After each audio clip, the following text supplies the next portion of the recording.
oceans, of the forests, and obviously of all of the work of the incredible ministers and heads of state that have signed this Glasgow Leaders Declaration and kept it alive.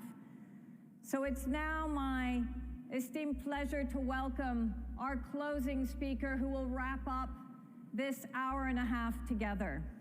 It has now been 3 years since the Glasgow COP, where His Excellency John Kerry, Special Presidential Envoy for Climate of the United States, has been actively involved and showing great leadership.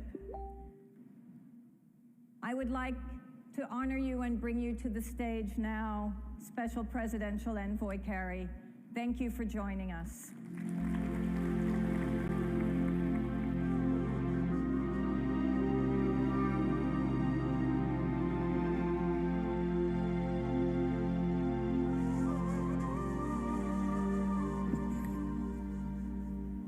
Thank you very, very much. I probably now got more power than I've ever had because I'm all that stands between you and dinner or getting out of here. So I'll try and be respectful. Thank you for being here. This is extremely important because, as everybody has heard, I think again and again today, and I'm gonna try not to be repetitive, but the degree to which we rely on nature, we already know the degree to which we are abusing her. And there's a certain contradiction in that because so much of the gift of life comes through nature. I think of the oceans, for instance, where 51% of the oxygen that we breathe comes from the ocean. But in the same way that we are so destructive about sustainability on land, we seem to be ignoring the consequences of our actions in the oceans too. We've just heard from ministers for some period of time now, and my colleague Samuel Jinapur, the co-chair with me of the Forest Leaders Partnership, and he knows as well as anybody, because of his experience in Ghana, what the meaning of our responsibility is with respect to our forests.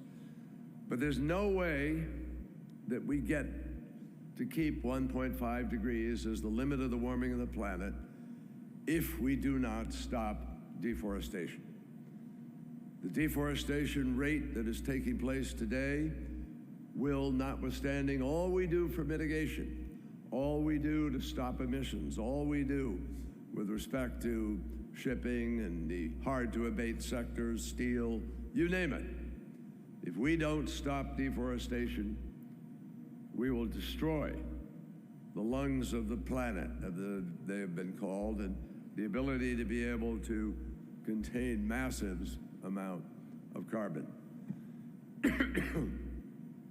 That's why I took on the task of co-chairing, along with Samuel Jinapur, the Forest and Climate Leaders Partnership, in order to make sure that we keep the climate right at the forefront of the forest component of the climate, right at the forefront of our thinking about how we proceed to take action. Now, I know you heard already today, because my terrific staff has informed me that you've heard about the high integrity forest carbon markets, which is a critical component of this effort. And I just want to say very quickly that the US and other partners took a bold step of pursuing a new model for partnership with tropical forest countries and uniting coalitions of governments, philanthropies, the private sector, and the Development Finance Corporation of the United States in order to support bold forest climate ambition with over $240 million in investment and support that has been identified to date. Now, obviously you all know that a lot of action is happening outside of the FCLP also. Costa Rica and Ghana have signed the first transactions under the LEAF Coalition, representing 60 million in committed finance, and it's a signal that's meant to be sent that this model of public-private partnership can unlock finance for high-integrity RED plus credits, and that together can deliver. 14 of the largest agricultural commodity companies committed to the agriculture sector roadmap to 1.5 degrees at COP27. And they delivered a science-based target and new commitments to zero conversion. And that was put forward through Archer Daniels, Midland, and Cargill. Brazil and the World Bank have raised a proposal for an innovative financing approach that would complement forest carbon markets and provide private sector investment and other programs. And I announced earlier with Minister Haddad of Brazil plans to work with a range of partners to support Brazil's very ambitious ecological transformation plan. And we are planning to support the Brazilian state of Parás plans for full cattle traceability. I mean, it's amazing when you think about it. Tracing every single cow, which is absolutely possible, and it's going to happen. And those steps complement announcements that we've already made earlier in the year, including the first obligation of resources to the Amazon Fund. We are also building on decades of work by USAID and the U.S. Forest Service and the major investment in forest land and use programs by our Development Finance Corporation. In addition to that, we have joined a number of countries in endorsing the joint statement on climate, nature, and people. But as all of you know, that's a statement. Those are words.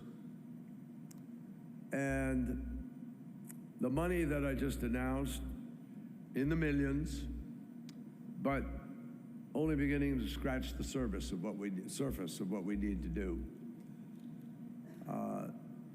One of the things that has disturbed me greatly, I'm going to be, I hope not the skunk at the garden party, but if we don't talk truth, we're never going to solve this problem. There's a word that is critical to everything we think about and want to do and try to do about the forests. It's called enforcement. It's called the law. And regrettably, so much of what is happening with respect to our forests is illegal, criminal activity. And we need desperately to pull nations together in order to find a way to be able to do the fundamentals of providing justice. I see indigenous folks sitting here in the front row.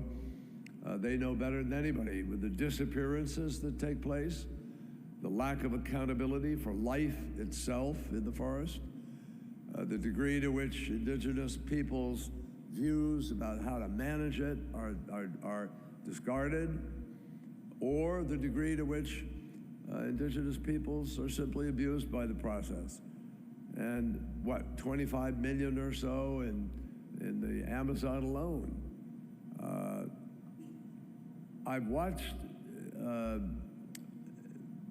the films that have been taken by various people of what happens with the cattle and what happens with the illegal logging and what happens with the gold mining. All you have to do is watch some of these unbelievable documentaries about the illegal gold mining and the abuse of people to understand the scope of this problem. So, to me, I was formerly a prosecutor. I ran one of the largest district attorney's offices in the state of Massachusetts. And I know what organized crime is because we took it on, and it's dangerous, and it's hard. But we will not solve this problem unless we shed more light on the problem itself, unless we create transparency and accountability, and unless we hold governments and political people accountable to the truth. That is essential in this task. You can't tell me, I've been to the forests of Laos and Cambodia and Thailand and Indonesia and various parts of the world, and I've flown over them and I've seen the masses of clear cutting that's taken place. And you know, all those logs, they don't walk out of there. They don't invisibly disappear and somehow get to the marketplace. They're trucked and they're put on ships and ports, and they go from those ships and ports to principally a few places. This is not that complicated. What's complicated is organizing our efforts to be able to be honest about it and say what we need to do. With Brazil a couple of years ago, we started a new working group.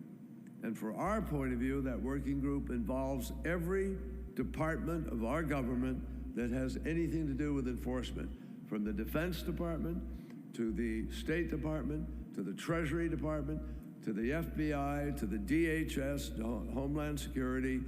Every component of our governments now has to come to this task of preventing deforestation. And I know some people don't like to hear it. It gets uncomfortable. Governments squirm a little bit. People somehow don't want to talk about it. But by God, if we don't talk about it, we're not going to do what we need to do to preserve the forests of this planet. And the forests of this planet are indeed the privileged possession of the countries that have them. But the rest of the world has a right to try to press the issue of how we maintain life itself on a planet where we all share responsibility for the future. So thank you for being part of this important discussion. But let's make sure we do the things that are really going to make the difference. I was listening earlier, our great friend Mohammed from Colombia said this is an emergency. She's absolutely correct. The whole damn thing is an emergency, not just climate itself, but every component of it. And we have to be the people who are going to hold the world accountable. Thank you.